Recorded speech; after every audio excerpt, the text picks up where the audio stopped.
Welcome. I'm Sue Landay. This is Show and Share and from Trainer's Warehouse, and I'm here today with Nelius Dowdell. So, and there he is. Yeah, slow. We got to see that ball. So Neil and I met each other through ATD Atlanta as I've been kind of trying to figure out the landscape, the marketing landscape, and how Trainer's Warehouse can be helpful to local chapters throughout the US. And Neil has been such an important partner and advocate and um, just endorser of our tools and of helping people in his community and other ATD organizations in his region understand how to use some of our tools to improve their training. And I've just so appreciated that. He has his own consulting company called The Best Workplace. He's been a coach for ATD Atlanta and numerous other ATD local chapters. So great resource for that. And welcome, Neil. Welcome, Neil. I'm not Hi. enough talking from me. I'll let you Um, take it away from no now. problem, no problem. Thank you for the introduction. And I've seen some names on here I've seen throughout the years as well. And those who are not familiar with ATD Greater Atlanta, I would definitely say you should check out our calendar. We work very hard to provide programming opportunities, and we love our partnership with Trainers Warehouse that we built over the last few years. And And you don't for have to be me, in Atlanta to do it, you right? do not. You Yeah, do really not. We active. take all members. So for other chapters, you can be multiple. You can be part of other chapters as well. I'm a member of about four chapters throughout the U.S. just because I like to engage and talk to my talent development professionals. So definitely, I would say keep in mind that being engaged, don't overcommit, but hey, volunteering is sometimes just showing up, just like you're doing today to these show and shares. That's how we gauge engagement for our members, and you get to learn something new on top of meeting new people too. So today, as y'all see on the screen, is a QR code. We're going to leverage AHA slides today for some engagement components. Some of you might have used it, some of you might have not, similar to Mentimeter, Poll Everywhere. But we're going to talk about some building culture and engagement that lasts. And then how do you do that? Leveraging some of the tools and resources. So I'm not sure I'm pretty sure there are a lot of instructional designers, facilitators, consultants, leveraging tools and seeing new ways. So we're going to introduce some new ways to kind of use the same tools that you're probably already using, just looking at them and using them in a different way. Um, some people do a lot of coaching, some are facilitating, some people just want to open up the dialogue and the conversation. And all of this is part of building a great culture. So we wanted to just take a dive in today and go ahead, and we're going to start with yeah, you can find me on LinkedIn as well. You see Nelia's Strategy, Spice and Soul, and proud partner of the Best Workplace. Nelia's Strategy, Spice and Soul was my first business that I started as a consultant all those years ago. And then COVID made me start cooking a lot more, so I ended up making my own spice blends. So if you want some spices, that I threw that in there as well. So you know what, leadership and development with a little spice to it. It'll spice it up a little bit. Which I have to And say, look delicious. I spent a little time on your spice site, and you're a leader in spices also. Oh Let's yes, just and say. low sodium as well. So I started all that because my doctor told me that I was supposed to be lowering my blood pressure, and I was like, well, can't do that with some of these spices that I buy from the store. So created my own. And then the Best Workplace is a partnership, whereas we partner with a lot of our internal our consultants in ATD Greater Atlanta and providing opportunities that come across our way as well. So for those who are new entering into space, seasoned professionals as well. Um, Definitely check us out on that end too. Connect with me on LinkedIn if you would like. Um, Yeah, great resource you are. yes, I don't mind chatting with folks here. So, got a little poll here. Well, describe your culture in one word. So, whether you are in-house or you're running your own business, what type of culture you want? What is one word that you will describe your culture? I see collaborative. It has landed in the chat. Oh, should we do this on with the Yeah, QR code you or in can the do it at the chat? QR code on. You can copy the link as well, or you can put it in the chat as well. All of it is, these days. We have to do everything as culture engagement professionals. We have to leverage things virtually, use the chat, find the tools that meet everything. I see empowering, connected. I see here we got things popping up on here. This word cloud. I see collaboratively still sitting in that. Disjointed, human centric. Hmm. You know, Good words. I like that one. Yes. Family oriented. Like that one as well. Supportive. You see, it's getting a little bit Mhm. bigger this way. So again, ways to these are just words to describe your culture. But see, when you're using an engagement tool such as AHA Slide, sometimes you might want to prompt a conversation around that. So I like to use these thumb balls what the Trainers Warehouse has for just prompting conversations in the beginning of every class that I use. So either I have some vision cards that I use, or I use the thumb balls just to get people to start talking. You feel free to Now, come is off that before you start or how you, before I start the okay. class, before we start talking about the topic, even before you introduce your name. I want to meet you where you are at, but I kind of want to get the dialogue going because it translates better when it comes to getting to vulnerability later on so that we can actually get into the content and the topic itself. So normally I'll lead one session around tell me how you currently feel in this exact moment or whatnot. And most people have a hard time identifying words.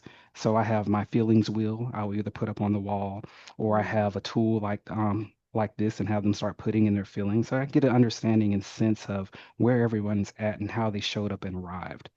From that point, I can either use these thumb balls as a way of actually getting the conversation started, either breaking people up into smaller groups, have them toss it around the room, and wherever the thumb lands, that's what we start having a dialogue and conversation about.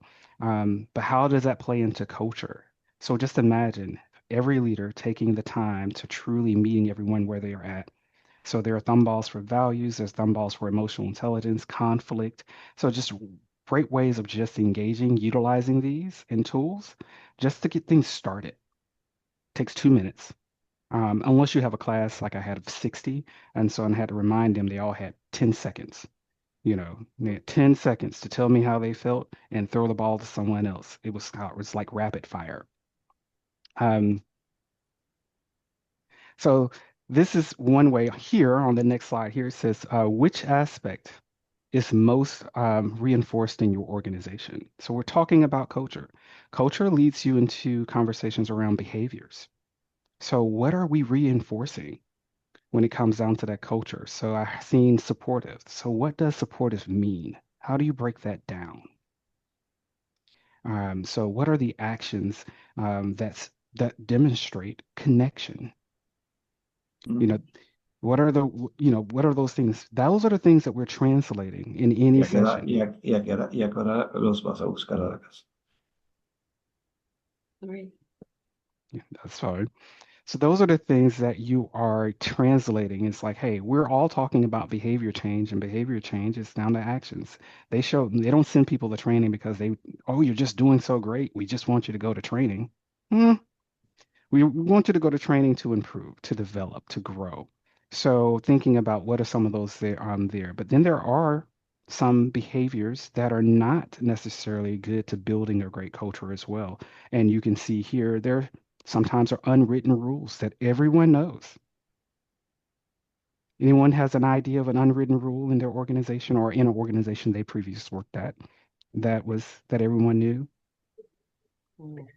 We have a rule that if there is food in the salary kitchen that is on the table, if it's like a tray of food, then it's free for the taking. But if it's on the counter, it's not. Mm. And I make sure everybody knows that because it's the unspoken rule. It's an unspoken rule. For someone that's a foodie like me, if I see food just readily and available and accessible for me to reach for, oh, trust me, that food is going to be gone. So, I'm glad that Gordon would be able to point that out to me as a new hire, but like, hey, don't touch that food over there. Wait for it to be moved to this counter on those things. So those are just things That is the behavior. Hey, someone showing up and telling you, hey, these are some of the unwritten rules that we don't necessarily put in our employee handbook, but they're normally understood. Those build great conversations. I would remember Gordon for telling me that because the next time a T-bone steak shows up on that counter, has there been a T-bone steak show up on the counter, Gordon? I just used that out. I just want to say, I like that, there's the whole like iceberg, like what's underneath that we don't talk about. Hmm. And yet, this is just sort of an icebreaker that you can say, these unspoken rules that are a little bit lighter, that are a great prelude to jumping into some more difficult topics as well. Any topics. So Yeah. in the years, people have told me that they like that, I don't go directly into the topic of the day. So any of these tools can be used as a precursor into any topic, whether you're talking about conflict, whether you're talking about emotional intelligence, or you're talking about something technical. The key component about values in the organization is that, hey, you want to get people talking. You want to get them talking, you want them to get engaged, and you want them to be passionate about it. They start to share more, which makes the real topic that we're going into, I won't say real topic, that makes the heavier contents that we're going to go into that much easier when I feel like, you know what, I trust Kareem because Mhm. Kareem shared with me earlier this morning that he was frustrated by sitting in Atlanta's traffic before he got here. Or I see that Rhonda's one here and Rhonda's like, oh my gosh, you know what, Neil, I'm so glad that, I was able to express how I felt. It was more of that decompression that leads into another aspect. And now I feel comfortable sharing other things. So creating that environment. Oh, Gordon, y'all work with pork. So y'all just have pork chops sitting over there? That's my, don't worry. Now I might feel New Jersey sounds interesting now. I just followed you. I'm in Canada, but I just followed you on LinkedIn. So there you go. Okay, Connected. I like Canada too. I can come that way. So the truth about culture here is you see, culture isn't about what we state. People have the culture and have the rules and the values and things, but it really is about, hey, how do we live them? Do we behave the way that we say we behave? How do we show up? And what I like about tools, it's truly about being able to challenge that that showing up piece. So how do I reinforce it? So I can ask those questions simply by leveraging any kind of tools that we have. So these here are which ones are these here? The unzip it ones. I like these two. So this is the deck of unzip it's. Good I think these conversation are one of starters. Nora's favorites. So like on one of these cards, it says favorite source of good advice. So when I'm talking about coaching, hey, pull out these unzip its. I like for people to practice coaching. More so, I like for them to practice asking each other's questions. I find that people don't ask a lot of questions these days, which impacts culture. Because if I'm just listening and not asking questions or really engaging or whatnot, that just means I'm saying yes to almost everything by default. And really, you want people to engage with you, to ask you more questions, to get that clarity along the way. So, leveraging the tool is a way of maybe the facilitator or the person leading the meeting isn't doing all of the talking or doing all of the work and the heavy lift. The tool is actually helping you get to the meat and potatoes of the conversation. See my food references. Should so thinking about that, what behaviors would prove your value is alive? And I would like to use the chat for this one. Or someone can unmute themselves. What's the value in your organization that proves that your value is alive? That, what is that behavior?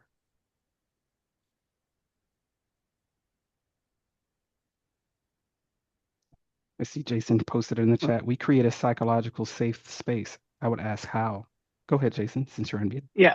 No, and part of doing the psychological safe space is some of the things that you're talking about before is being open to allowing people to discuss how they're feeling and more importantly, modeling that behavior.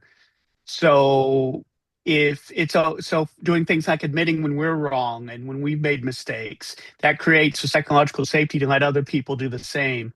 By being transparent and open, we're allowing a safe space for our people to do it. Because psychologically safe doesn't mean making things easy or feeling good. It means it's okay to make a mistake, and making people feel comfortable to be who they are and be who they and feel valued, seen, and heard. Hmm. Thank you for sharing that. And one of the ways that I would demonstrate that is by me as the leader of that facilitating that conversation is by going in and being a little bit more vulnerable than I normally would. Maybe I would share an experience, something recent that has happened that I probably wouldn't be too proud of, but hey, it's a learning moment. I think everything is a learning moment, and others can, and you can learn from my mistakes, and I want you to learn from my mistakes as well. Or and that's a great way for us to continue to grow and demonstrate, again, the behavior itself. So when it comes to building real culture, first it comes about self-awareness. Like, a lot of people are like, oh, I need to change. But I'm like, well, what do you want to change? Are you aware of the things that you currently do in order to change it? So for someone that says, I have horrible time management, and I'm like, well, tell me about your calendar. Tell me what is, and they tell me, oh, I don't put things on my calendar. Well, that might be a start to your time management component there. You're unaware of what's going on in your day-to-day activity. So, how do we now name it, become aware of it? Then, how do we model it? So, if my goal is to be more aware of my time and be more structured and arrive on time, that means that, hey, I should be planning ahead of time to be places earlier. That would be the behavior. I want to be at work on time by 9 o'clock, then that means that I need to understand the traffic flows in my city in order to make sure that I'm there on time. For those who are remote, maybe you just need to log on by 9 o'clock. So maybe 10 minutes before is probably not enough time. Then Get you some see class for that. So then reinforcing it. So reinforcing it is really like, hey, how can I do that? So accountability partners. I have a coach, and I'm a coach. I have my partner. She reminds me of things all the time. Friends, colleagues. So I share the things with people that I want them to reinforce or make sure that I'm doing. So if they recognize that I'm practicing a behavior that I told them earlier this year that I did not want to do, then they let me know. One of the things that I told myself this year is that, hey, I don't want to give away too much of my time. For those who are actively involved in ATD, it's very easy to give away your time when you're volunteering because you're very passionate about it. So I had to start monitoring how much time I gave away or whatnot so that I can balance the revenue generating activity versus the time I want to invest in others. And so, not that I wanted to not invest in others, but you know what? Sometimes 30 people connecting with you and they all want to talk to you in the next 4 days. That's 30 conversations in 4 days on top of everything else that you need to have. So you kind of have to balance that out and push it too. So I leverage tools to kind of help with my scheduling, professional boundaries, and then rewarded. So when I am successful every week in balancing my time, I reward myself. Do you want to know how I reward myself? I I like do. fancy. I like fancy meals. So I go out to eat, and then once a quarter, I try a Michelin star restaurant somewhere in the world. That's Ooh, how hey, your reward should be something for you. yeah. Or sometimes professionally, I buy a new tool that I want to use and try out. So this is the Brickmasters, the storytelling one. I used this in a session a few weeks ago, and I'm actually using it in a session that I'm doing next week at Atlanta. We're doing some learning labs for facilitators and instructional designers on how to take tools and incorporate them directly into what you're doing, whether it's meetings, trainings, any type of engagement activities themselves. So you determine how to reward yourself, and then you just have this rolling bank of things that you want ongoing. And when you do something successful for yourself that week, that month, that quarter, hey, go back to that list and reward yourself on that end. Like, you know what, I'm going to get this. But food is my go-to, just so that you. That's Love just it. anybody that ever wants to give me a gift. I've told every leader that I've ever had when they talk about engagement, and they were like, "Oh, Neil, how do we, what do you do? I don't want no certificate. I don't want to be recognized publicly. Don't matter of fact, don't even call me up to the stage. What you can do though is make me a nice good reservation to Capitol Grill. hmm You know, or someplace along those lines, and you send that to me, I will be forever grateful. Awesome. And I And I will just want to keep do a all the time great. check-in Yes. also, Neil, because our formal time is like a half hour and Hmm. I we know. can go over, but yeah, we're good? Yes. All right. So when talking about the culture itself, why do leaders resist culture initiatives? These are some. If you want to engage, if someone wants to unmute, maybe to add in a new. I like the competing priorities. Got 12 things on your list. You said unmute, I'm going to do it. I see that is like number one in my environment, and we're primarily law enforcement, and everything is coming from 500 directions every day, Hmm. and lots of emergencies, as you can imagine. And so, competing priorities is just kills the culture Hmm. every day. And you're rebirthing it almost all the time. A lot of the things you're suggesting is what we have to intentionally do regularly to keep everybody moving along in the direction with the values that are important to us in the organization. We do have a lot of people that serve in the organization for a long time. I think because of that attention, I think that helps. Hmm. So thank you. Oh, welcome. So one way of doing that is, hey, you don't have to stop. You can slow it down just slightly so that you can understand, hey, I have competing priorities, but I do need to know which ones are important. What are the top three that's important in the next 48 hours? And so that kind of helps you narrow your focus so that you can address it. And sometimes when you are facilitating and training, you can leverage some of these tools to kind of help people to break down those competing priorities to understand what truly is important at this given moment.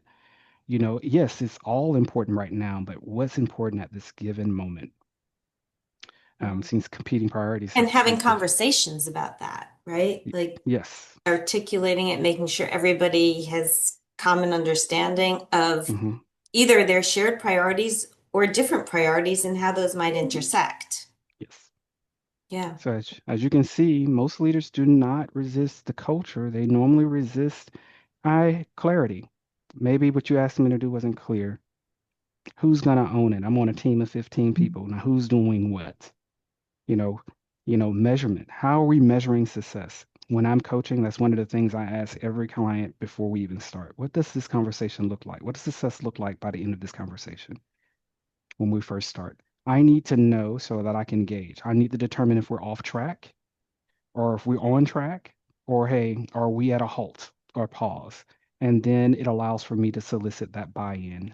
I remember someone saying that earlier in the session that buy-in is very important in when it comes down to building culture. Again, you don't necessarily you want to build the right culture, so you definitely want to get buy-in from everyone. Great. So what I would like for you to do is just consider this. Make some what encouragement behavior would you track weekly? Either for yourself, for your team, or hey, take her and ask that question to someone else. That's having challenges as far as getting their teams activated or getting people engaged. What is the behavior that you're really looking for, and how would you track it? How can you make that culture measurable? And it doesn't have to be everything. Hey, find that one thing that you want to track. I want to, beyond just participation in the class, I want to track and see, hey, did everyone scan this QR code and interact with the AHA tool slide? How many people did it? That gives me a metric to be able to gauge engagement itself. When it comes down to these tools, one way my Trainer's Warehouse tools seem to disappear when I do trainings at different corporations or workshops, because they Which I hate hearing. she hates hearing it, y'all. She really does. So these thumb balls, if I don't count how many I put in the room or something like that, I'm guaranteed that one walks away. And I'm just like, what, just consider it a gift. And then I have to be like, hey, Sue, I'm down an emotional intelligence thumb ball and have to order a new one. So those are ways for me, that's a metric. Hey, if you're walking away and taking my stuff, that means the class was good. And they're If you remembering you, right? and they're That's remembering one me. of the other Yes. things that we talked about is like, remember both you and the training and it sticks with them. That's Yes. one of, yeah. I do superlatives at the end of my class, really asking people what they liked the most, what they didn't like, what they liked, what was the worst part of the class, and different things. So I get my immediate feedback before they go take the eval or they leave the room. It's just been a lot. It's been a life changer as far as getting there. And if my stakeholder is there, they get to hear it firsthand versus having just to read it flat. So just real quick, we have a few minutes here. Engagement's not an event. You just need 2 minutes. Normally you just ask people for 2 minutes at a time. It helps reset the nervous system once they actually get something engaged. And once they're finished with the activity, they are now present. That's the goal. I want you present so that we are able to move forward into what else we're doing. What energizes you this week? Food is always going to energize me. So the more I know about you, so if you show up to one of my sessions and you say, "Hey Neil, I got a barbecue chicken sandwich." Okay, yes, I'm gonna be energized. Oh You yes, seeing I'm gonna a be theme ready. here. You see the theme here. Okay. But then asking people, where do you need support? Again, closed-ended questions, keep them open-ended so that they think and they're able to communicate those things to you.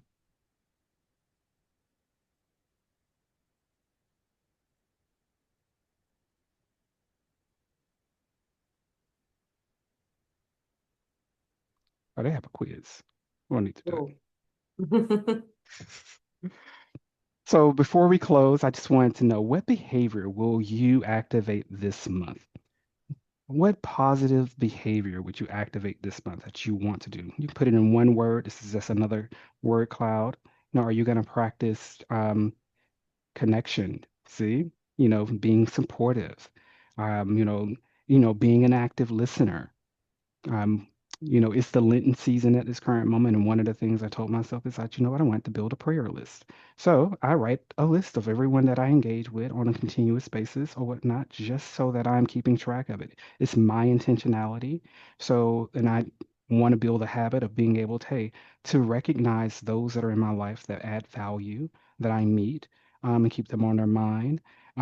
So again, I see that open-ended questions is a really good habit to build. Practice listening. Sometimes people say, "Oh, you might talk too much." Well, you know what? I'm going to listen. I'm just going to sit and listen, and I'm going to take notes. You'll be Mm. surprised. Maybe it's being comfortable with silence. That's normally an issue for a lot of people.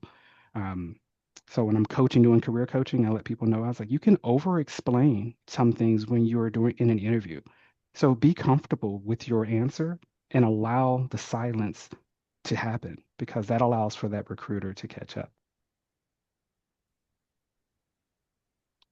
Loving these clear communication, use an open door sign. I like that sign there. Yeah.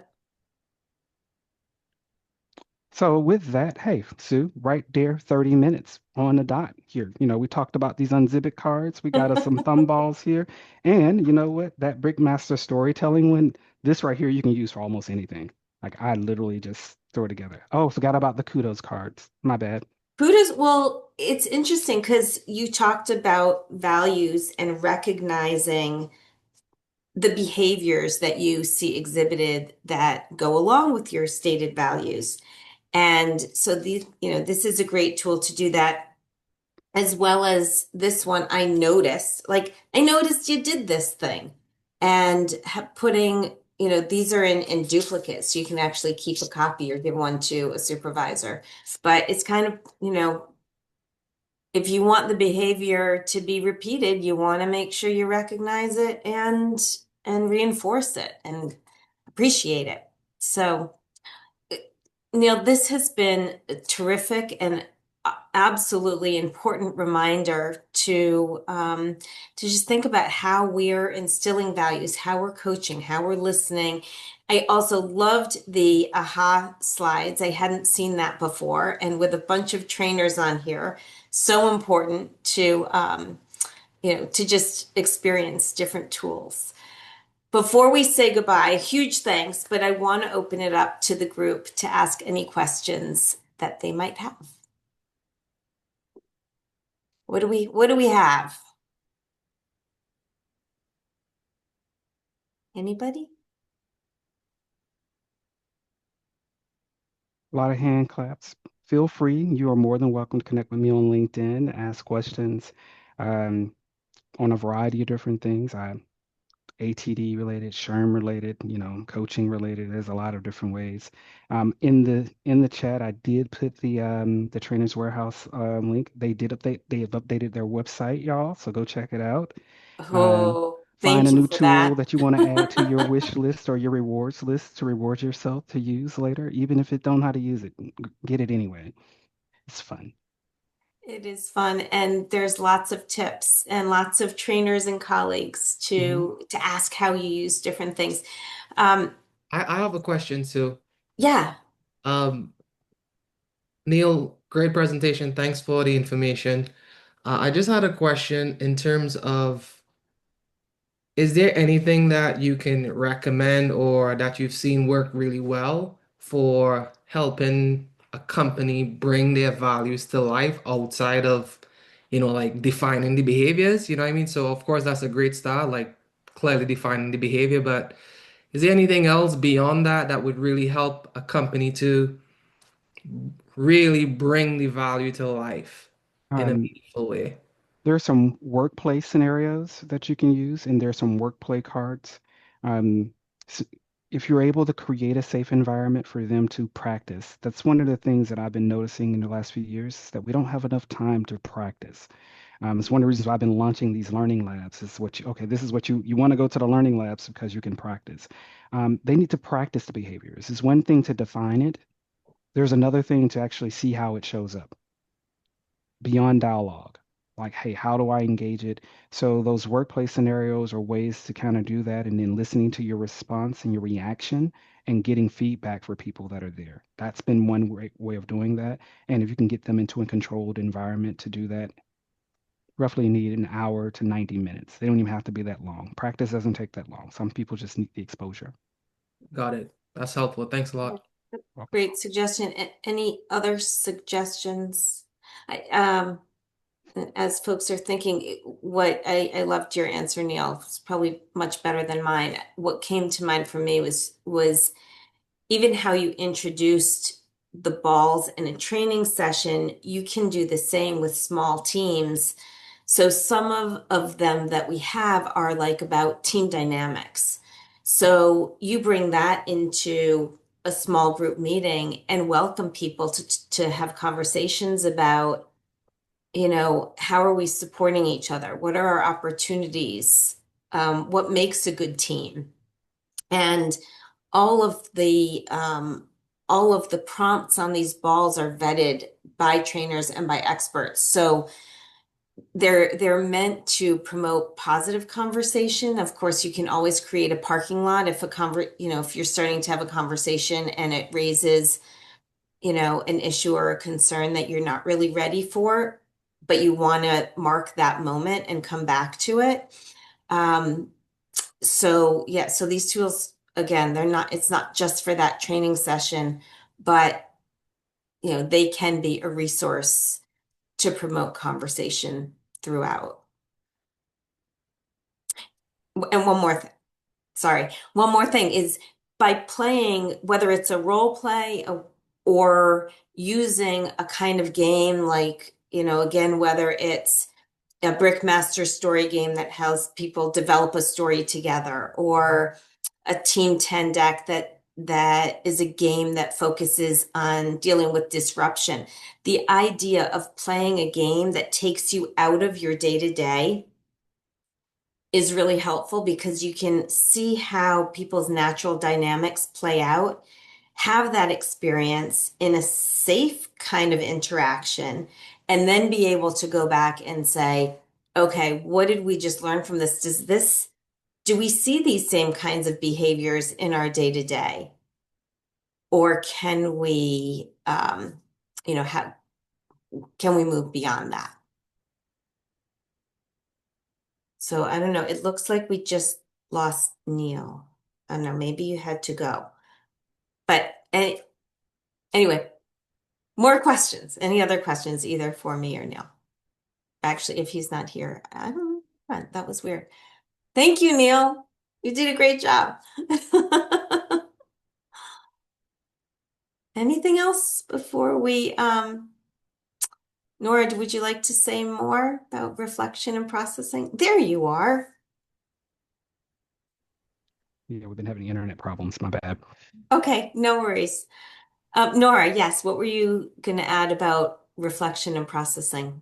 I just love the gentle manner that you have, Neil. It's very calming to those of us who are stressed out right now in our work. So it's lovely to hear your manner and your tone of voice and your humor about eating. And it's great role modeling. The other great role modeling you're doing here is you're not putting all your talking points in dang bullets, death by PowerPoint on the screen. You're putting your key steps and then you're talking to those points. And that I wish everyone would adopt that manner of delivering content because it's so much more restful and so much more impactful, at least to somebody like me. So thank you for Appreciate that. And I'll give y'all a little trick. It's hard to talk about culture if we don't talk about food. It, that. Yep. it every culture eats, so therefore there's a lot of diversity in Uh-huh. foods and topics. I Good just point. And we break bread together, right? we Like just do. there is a lot about food. Mm-hmm. Yeah, I always make sure there's fresh apples and fresh little bags of nuts I get from Trader Joe's in the room. Yes. And then in my pre-letter that I send before the event, I invite them to bring their own food for themselves and to share, and always to bring water to hydrate their brain. So I prompt them to bring food into the room and bring water into the room so they know in advance that's an expectation. But I buy and offer just healthy snacks. I Yes. call it brain food. I call it. So it's a gift to give. But I oh, appreciate that, Noah. thank you for that. It's also interesting though to tie just like that bigger concept of tying food and culture together and having people kind of connect to that. And how about those company potlucks where people bring foods that are important to them? I Mm, don't know. Does that play in? you know, Maybe, I maybe have my not. own opinion about that part, for Speaking of that food, can I, In only a good way only or the a not good only, way? only the people I know can cook can bring in the food. So, we can do Oh. samplers first. We're gonna pre-screen the food first so that we make sure everybody has a great experience. There you go. speaking of food, I wanted to chime in and ask something. Yeah, please. Yes. Employee Appreciation Day is tomorrow, and I only recently realized that. I just wondered if anybody had any ideas on something unique that could What be did you say is done. tomorrow? I missed the event. Employee Appreciation Day, March Employee 6th. appreciation. Yes, I'm already planning on feeding my staff, but I was just wondering if there's anything else that you all have done before or that works well that employees respond to. Well, one of the things that we've had a lot of good luck with in organizations I've been involved with is actually letting the employees have peer recognition so that they get like post-its that they can put up the name and why they recognize the person that then gets put up in the center part, probably where you're feeding them, so putting them into the break room or whatever, so that as they go by they can just stick things up and then each person can see that. And that's peer recognition, I think, is undervalued in the workplace. Hmm. Okay, I like that. I don't know where you're located. We have also all of these like tokens. This one just says good job, well done, but tokens of appreciation. Some of them say pass it along on the back. And Sarah, if you're still on and can put a link in, that would be great. Um, but creating a culture, just like Jason said, a culture of communication, of appreciation where people are recognizing one another and it's not just coming from one person. Oh, I love this idea. I've seen people do, I don't know how big a group and how big a company you have, but I've seen exercises where people have to write something. Everyone starts with a piece of paper and you write something. You write your name on the top of it and then pass it to the left, and each person has to write something about that person that they appreciate. And you keep passing and passing it around until it comes back to the owner of the paper. And it's kind of a nice way to just, have a nice note from everybody. Yeah, I would even make the argument. I'm sorry, Nora. I think your hand went up before I started talking. Go ahead. No, you go on. Oh, thank you. I think I have a love-hate relationship with employee appreciation days, simply because if it's truly a culture, if all you're doing is one day, oh yeah, we appreciate you, we're gonna do all this great stuff for you now on this one day, and the rest of the day we're just gonna treat you like little cogs in the machine. I have a problem with it.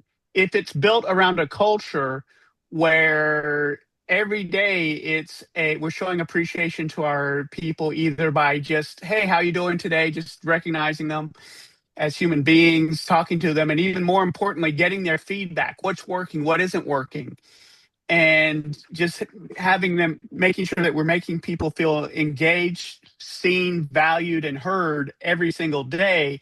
Yes, then a special employee appreciation day can have a lot of value. But if we're not doing it, if it's not part of the culture, if we're not modeling that behavior, then there's not a whole lot you can do in that one day. Or And the one maybe day that's falls the flat, it feels day, meaningless.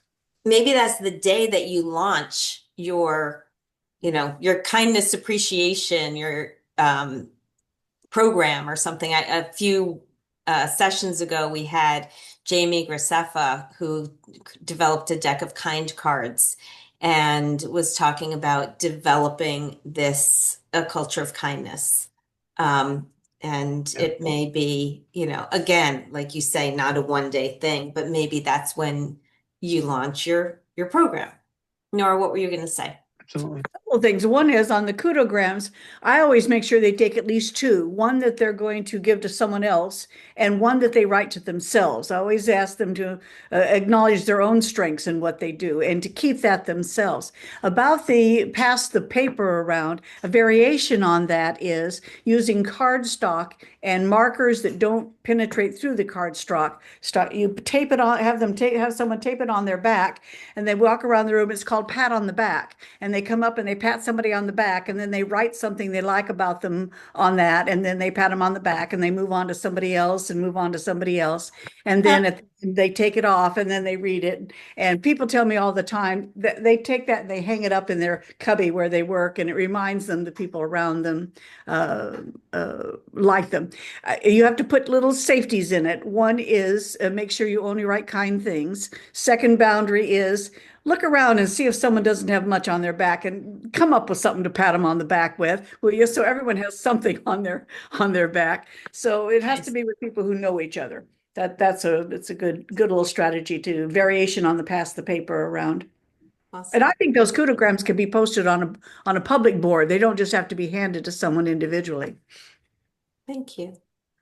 Yep, that's all great. And I actually told my team that we would be celebrating it, but I did also say that Employee Appreciation Day is every day. So I actually started with that, but told them Bravo. we would celebrate tomorrow. And like I mentioned to them, I appreciate you as employees, but I also want them to remember that as they're out in the world, you need to appreciate every employee, and every interaction needs to be a positive one, because someone that you're interacting with is representing their organization, and you want to show what the same thing you want to get from other people, you want to show that when you're out.